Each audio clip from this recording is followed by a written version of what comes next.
Hi, today on Nat Chats, I thought it was time for a local area market update.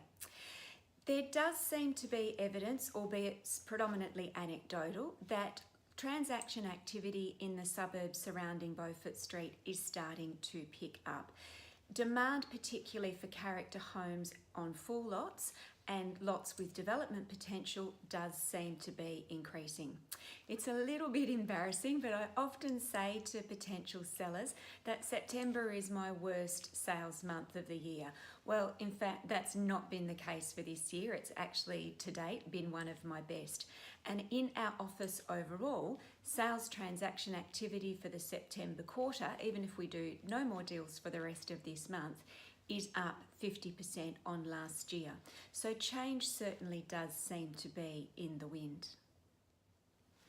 Buyer interest has predominantly been in quality trade up, trade down stock, and we're also starting to see increased inquiry from developers in lots with subdivision potential, especially retain and build subdivision potential, and that's something we haven't had for the last couple of years.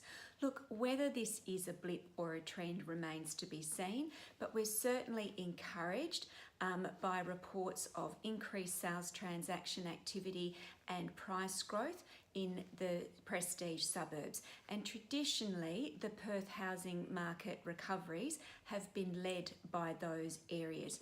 So we're fingers and toes crossing that this might be certainly signs of good things to come for the local housing market.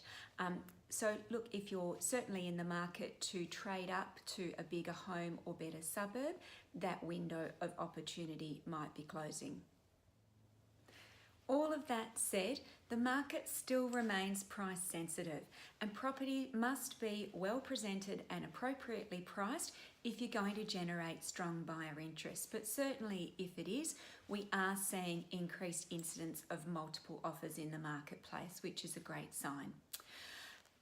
Again, that said, we need to differentiate between the housing market and the multi-residential and group dwelling market, because those markets are performing still quite differently, even within our local areas. The demand seems to be predominantly in the housing market at the moment.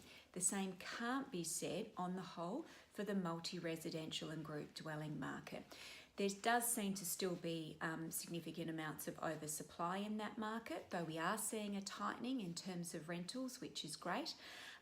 But the multi-residential market outlook is still not flash for the short to medium term. We're not expecting any price growth there. There could be some further softening. We don't have a crystal ball, we don't know, but certainly we're not seeing the same turnaround in demand in that market that we are for quality housing stock and land, particularly anything on land on a full block. If you're interested in finding out where your specific property might sit, because even in the multi-residential housing market, there's still strong demand for particular types of stock, I'd love to have a chat, because it really does depend on what you've got, where you're located, quality of presentation, and who are the buyers out there and what they're looking for. So if you want to have a confidential chat about your specific situation, I'd love to help. My number is 0405 812 273. Have a great day.